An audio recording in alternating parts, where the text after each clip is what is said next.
اس لیے حضور نے ارشاد فرمایا کہ وہ جوان وشاب نشأ فی عبادت اللہ، وہ جوان جس کی جوانی اللہ کی عبادت میں گزری، جب قیامت کے دن کوئی سایہ نہیں ہوگا، اللہ اس جوان کو اپنے عرش کا ٹھنڈا سایہ نصیب فرمائے۔ تیسرا شخص جو عرش الہی کا سایہ پائے گا، وَرَجُلٌ قَلْبُهُ مُعَلَّقٌ فِي الْمَسَاجِدِ، وہ آدمی جس کا دل مسجدوں کے ساتھ لٹکا ہوا ہے، مسجد کے ساتھ وابستہ ہے، ایک نماز پڑھتا ہے تو دوسری نماز کے انتظار میں بیٹھ جاتا ہے۔ حضرت عبداللہ ابن مسعود رضی اللہ تعالی عنہ رہتے ہی مسجد میں تھے۔ مسجد کی کچھ لوگ میخیں ہوتی ہیں، حضور فرمایا کچھ لوگ مسجدوں کی میخیں ہوتی ہیں، جب بھی دیکھو مسجد میں ملیں گے، ڈھونڈو تو مسجد میں ملیں گے، جب بھی فارغ ٹائم ملا جو فوراً مسجد میں آ گئے۔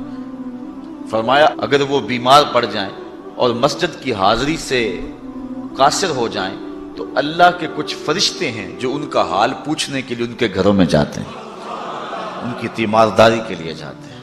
حکم ہے بازار میں دیر سے جاؤ اور جلدی واپس آ جاؤ، مسجد میں جلدی جاؤ اور دیر سے واپس آ جاؤ۔ المومن فی المسجد کالسمک فی الماء والمنافق فی المسجد کالطائر فی القفص، مومن مسجد میں اس طرح ہوتا ہے جس طرح پانی کے اندر مچھلی ہوتی ہے، اور منافق مسجد میں اس طرح ہوتا ہے جس طرح پنجرے کے اندر پرندہ پھنسا ہوا ہوتا ہے، کبھی مجبوراً آنا پڑ گیا تو جس طرح پھڑ پھڑا رہا ہے کہ بہت جلدی نکلنا ملے مجھے، اس طرح منافق کا جی مسجد میں نہیں لگتا، مسجد میں جلدی آؤ اور دیر سے واپس جاؤ۔ لیکن ہم نے اپنے طرز زندگی کو الٹ بنا لیا ہوا ہے، بازار میں آدھے گھنٹے کے لیے جائیں تو 5 گھنٹے لگ جاتے ہیں، مسجد میں جاتے ہیں ہم صرف آخری وقت میں اور کوشش کرتے ہیں کہ سب سے پہلے واپس آ جائیں۔ مجھے ویسے بڑی حیرت ہوتی ہے جب نماز ختم ہو یا جمعۃ المبارک یا کوئی اور ایسا، تو جو دروازے کے اوپر رش ہوتا ہے، ہر بندے کی کوشش ہوتی ہے کہ میں جلدی نکل جاؤں، حالانکہ جتنی دیر تک مسجد میں بیٹھیں گے، جتنی دیر تک مسجد میں رکیں گے، اتنی برکتیں اترتی رہیں گی۔ بہترین لمحے وہی ہیں جو اللہ کے گھر میں گزر گئے، خیر الاماکن، بہترین جگہیں اللہ کے گھر ہیں۔ مسجد کی آبادی اور مسجد کی ستھرائی اور صفائی اور مسجد کی تعمیر و تزئین کے لیے جو لوگ وابستہ ہوتے ہیں بہت بابرکت لوگ ہیں۔ حضور نے فرمایا من بنا للہ مسجدا بن اللہ لہ بیتا فی الجنہ، جس نے اللہ کی مسجد بنائی اللہ اس کے لیے جنت میں گھر بنا دیتا ہے۔ کتنی بڑی سعادت ہے اس شخص کے لیے جو اللہ کے گھر کو تعمیر کرتا ہے۔ لیکن صرف تعمیر ہی کافی نہیں، اس کی آبادی رنگ و روغن اور رنگوں کے مختلف انداز کے فانوسوں سے نہیں ہے، مسجد کی آبادی نمازیوں سے ہے۔ نمازی ہوں گے مسجد آباد ہوگی۔ مسجد تو بنا دی شب بھر میں ایمان کی حرارت والوں نے، من اپنا پرانا پاپی تھا برسوں میں نمازی بن نہ سکا۔ جو مسجدوں کو آباد رکھتے ہیں، جن کے دل مسجد کے ساتھ لگے رہتے ہیں۔ ایک بوڑھی خاتون تھی، وہ مسجد نبوی میں صفائی کیا کرتی تھی۔ یہ ہم نے بھی بچپن میں دیکھا ہے کہ بوڑھی عورتیں مسجدوں میں آ کے جھاڑو دیا کرتی تھی، اب تو وہ تصور ہی ختم ہو گیا اور اب ہم یہ چیز نہیں دیکھتے ہیں۔ وہ ایک زمانہ تھا کہ سنِ کہولت کو پہنچی ہوئی عورتیں، ظاہر ان سے پردے کے حکام بھی ساقط ہو جاتے ہیں، تو ایسی عورتیں عموماً جب صبح مساجد سے بچے پڑھ کے چلے جاتے تھے تو وہ مسجدوں میں آتی تھی، اور ہم نے اپنی آنکھوں سے دیکھا ہے کہ وہ مسجدوں کی صفائی کیا کرتی۔ نمازی بھی آتے تھے، وہ کوشش کرتے تھے، کچھ لوگ پہلے آ جاتے تھے کہ مسجد کی صفائی کریں، کچھ لوگ ویسے کوئی تنکا پڑا اس کو اٹھا کر کے کوئی نہ کوئی ذمہ داری لے لیتے تھے۔ یہ مسجدوں کے اندر جو اب خادم رکھے گئے ہیں، اس کو ہم جو تنخواہ دیتے ہیں وہ ہمارا حصہ تو پڑ گیا اس کے اندر، لیکن آج خود بھی اگر کبھی مسجد کی صفائی کا اہتمام کریں اور انتظام کریں تو یہ ایک ایسی چیز ہے جس سے دل ستھرے ہوتے ہیں۔ جو اللہ کے گھر کو صاف کرتا ہے اللہ اس کے دل کو صاف کر دیتا ہے۔ تو وہ بوڑھی خاتون تھی، مسجد نبوی میں آتی تھی اور مسجد نبوی کی صفائی کرتی تھی۔ ایک دن حضور نے فرمایا کتنے دن ہو گئے ہیں میں اس بوڑھی خاتون کو دیکھ نہیں رہا۔ صحابہ نے عرض کی حضور وہ تو فوت ہو گئی ہے۔ تو فرمایا کہ تم نے مجھے بتایا نہیں؟ عرض کی حضور آپ مصروف ہیں کار نبوت میں، ہم نے سوچا کہ ایک عام سی خاتون ہے، ہم نے اس کا جنازہ پڑھا اور اس کی تدفین کر دی اور آپ کو نہیں بتایا۔ حضور فرمایا تم نے اس کو عام سمجھا ہے جو اللہ کے گھر کی صفائی کیا کرتی تھی؟ فرمایا مجھے بتاؤ اس کی قبر کہاں ہے؟ صحابہ کو حضور نے ساتھ لیا اور اس کی قبر پر پہنچے اور وہاں جا کے حضور نے دعا مانگی۔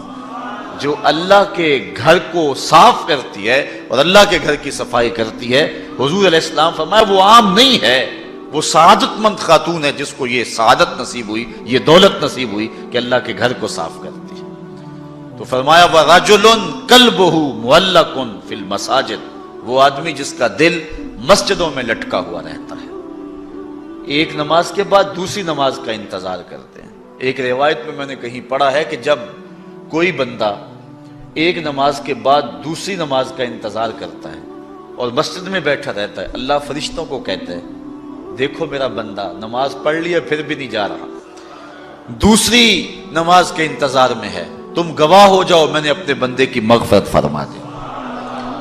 وَرَجُلٌ قَلْبُهُ مُعَلَّقٌ فِي الْمَسَاجِدِ، وہ آدمی جس کا دل مسجدوں کے ساتھ لٹکا ہوا ہے، مسجد کے ساتھ وابستہ ہوا۔ چوتھا شخص وَرَجُلَانِ تَحَابَّا فِي اللَّهِ اجْتَمَعَا عَلَيْهِ وَتَفَرَّقَا إِلَيْهِ، دو آدمی جنہوں نے اللہ کی رضا کے لیے آپس میں پیار ڈالا، ان کی محبت کا ذریعہ اللہ کی رضا تھی، جب وہ ملے تو اسی لیے ملے اور جب جدا ہوئے تو اسی لیے جدا ہوئے، ان کی محبت اللہ کی رضا کے لیے تھی۔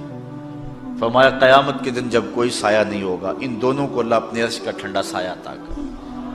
ایک بندہ اپنے ایک دوست کو ملنے جا رہا تھا، دینی دوست، محبت پیار کا رشتہ اللہ اس کے رسول کی رضا کے لیے۔ حدیث میں آتا ہے کہ راستے میں بصورت انسان ایک فرشتہ اس کو ملا اور اسے پوچھتا ہے کہ کدھر جا رہے ہو؟ وہ کہتا ہے کہ میں فلاں بستی میں اپنے ایک دوست کو ملنے جا رہا ہوں۔ تو فرشتہ پوچھتا ہے تجھے اس سے کوئی حاجت ہے، کوئی کام ہے؟ وہ کہتا مجھے کوئی کام نہیں۔ کہا کوئی احسان ہے جس کے بدلے میں جا رہے ہو؟ کہا کوئی احسان نہیں۔ کہا کوئی رشتہ داری ہے تیری اس کے ساتھ؟ اس نے کہا کوئی رشتہ داری نہیں۔ تو فرشتے نے بصورت انسان جو آیا ہوا تھا، حدیث میں آتا ہے، وہ پوچھتا ہے کہ پھر کس لیے جا رہے ہو؟ کہا بس اللہ کے لیے جا رہا ہوں۔ تو فرشتے نے کہا کہ میں تیرے رب کا فرستادہ ہوں، مجھے رب نے بھیجا ہے، تو اللہ کی رضا کے لیے جا رہا ہے اس شخص کو ملنے کے لیے اور کوئی مقصد نہیں ہے، تو اللہ تعالیٰ نے تجھے بھی بخشا اور اسے بھی بخشا۔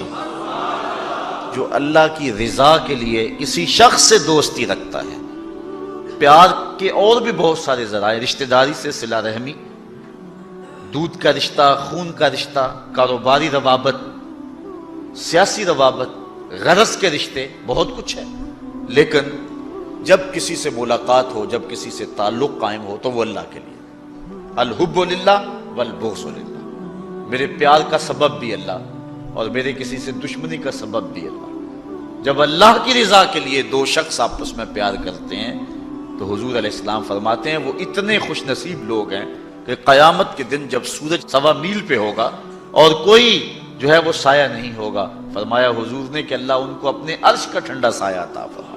اتنی بڑی سعادت ان کو نصیب ہوگی جن کی رضا کا معیار اور جن کی جو ہے وہ محبت اللہ اور اس کے رسول کے لیے ہے، اور معیار ان کا یہی ہے الحب للہ والبغض للہ۔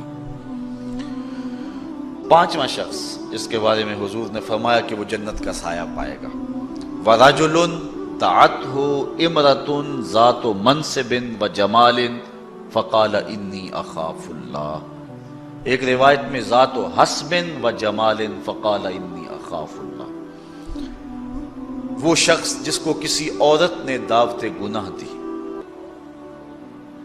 اور وہ عورت ذات منصب و جمال، منصب اور جمال کی مالکہ تھی، صاحب حسب و نسب بھی تھی اور خوبصورت بھی تھی۔